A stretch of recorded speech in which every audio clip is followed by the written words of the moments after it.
महामती स्वामी श्री प्राणनाथ जी महाराज कहते हैं, पहले बीज उदय हुआ, पुरी जहां नौतन, सवा पुरियों में उत्तमा, हुए धन्य धन्य। जितने भी पुरियां हैं, जितने भी तीर्थ है, इन सभी तीर्थों में सर्वप्रथम सर्वोत्तम नौतनपुरी कहा जाता है। क्यों? क्योंकि आज दिन तक इस विश्व में जब से यह धरती की रचना हुई, तब से लेकर ज्ञान की गंगा बहती रही, भक्ति की सरिता बहती रही, लेकिन उस परब्रह्म परमात्मा अक्षरातीत का ज्ञान यहाँ नहीं बराबर था। उस परब्रह्म परमात्मा अक्षरातीत श्री कृष्ण की ज्ञान गंगा को इस धरती में और सर्वप्रथम इस नौतनपुरी धाम में निजानंद स्वामी सद्गुरु देवचंद्र जी महाराज ने प्रकट किया है। नौतनपुरी की महिमा महामती स्वामी श्री प्राणनाथ जी महाराज अपने धर्म प्रचार प्रसार करते करते जामनगर से चले, हरिद्वार पहुंचे 1735 में, विक्रम संवत 1735 में हरिद्वार में पहुंचे। उस समय में वहां महाकुंभ का मेला लग रहा था। सभी संप्रदायवादियों से धार्मिक सत्संग हुआ, चर्चाएं हुई, विचार विमर्श हुए। सभी ने स्वामी श्री प्राणनाथ जी महाराज को पूछा कि आपके पुरी, आपका तीर्थ कौन सा है? स्वामी श्री प्राणनाथ जी महाराज ने सबको उत्तर दिया था, मेरे जो पुरी है वह पुरी नौतन मम जोय। नौतनपुरी ये हमारी पुरी है, ये हमारा तीर्थ है। क्यों नौतनपुरी? क्योंकि इस नौतनपुरी के अंदर सर्वप्रथम वाणी का अवतरण शुरू हुआ। जो जिन वाणी का हम पठन पाठन करते हैं, जिनको हम परब्रह्म परमात्मा के वांग्मय स्वरूप मान करके सेवा पूजा आदि करते हैं, जिनका आज पारायण 12,000 पारायण हो रहे हैं, वही वाणी का प्रारंभिक रूप अवतरण नौतनपुरी धाम से हुआ।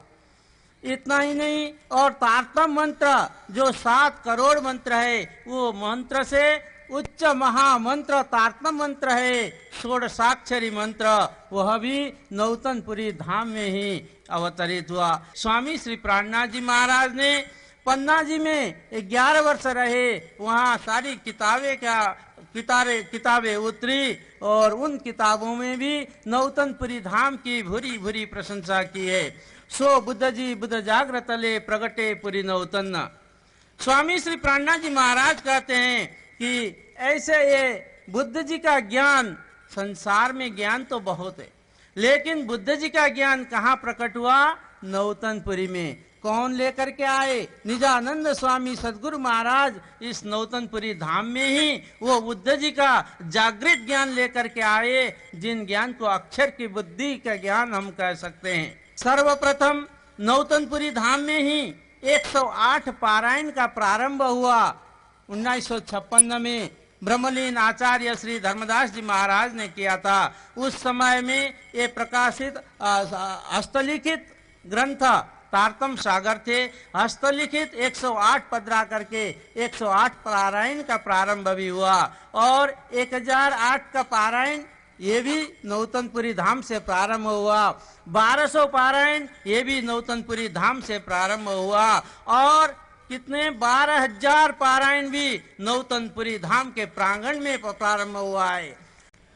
आज कृष्ण प्रणामी धर्म महामहोत्सव के मंच पर श्री 5 नौतनपुरी धाम के स्थापना दिन और नौतनपुरी धाम के विषय में बोलने का सौभाग्य मिला।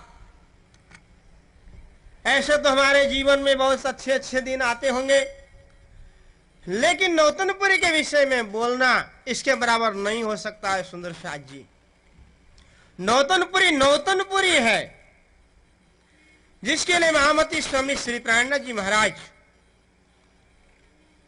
इस प्रकार से वर्णन करते हैं। ए मध्य जे पूरी कहावे नौतन जहनो नाम, उत्तम 14 भवन में जहां बालानु विश्राम। अब कुछ बचता ही नहीं करने के लिए। 14 लोग ब्रह्मांड में, नीचे 7 पाताल से लेकर के ऊपर 7 स्वर्ग, 14 लोग ब्रह्मांड में उत्तम कोई धाम हो तो श्री 5 नौतनपुरी धाम है। क्यों? आगे कहते हैं उत्तम 14 भवन में जहां बालानो विश्राम, जहां स्वयं हमारे बालाजी, हमारे प्रीतम, हमारे धनी जी जहां पर विराजमान है। बोलो श्री प्राणनाथ प्यारे के राजी का विश्राम स्थान है। अभी अभी हमारे बाबा जी अमृतराज जी महाराज बोल रहे थे कि बाला आज तक इस दुनिया में भगवान भक्तों को दर्शन देने के लिए आए और दर्शन देने के बाद में बोलते हैं बेटे मांग ले क्या चाहिए, और भक्त मांग लेता है और दे करके चले जाते हैं। लेकिन इस भूमि को सौभाग्य मिला कि परमात्मा इस भूमि में आए और आने के बाद में बोलते मैं जाने के लिए आया नहीं हूं, तुम भले भेज दो मुझे, मैं जाने वाला नहीं हूं। तुम भेजना भी चाहो तो मैं जाने वाला नहीं हूं। लेकिन क्यों? हम आए इतने काम ब्रह्म सृष्टि लेने घर धाम, ब्रह्म सृष्टियों को बुलाने के लिए मैं आया हूं, मैं जाने के लिए आया नहीं हूं। वो कहां पे घटना घटी? इसी भूमि पर नौतनपुरी के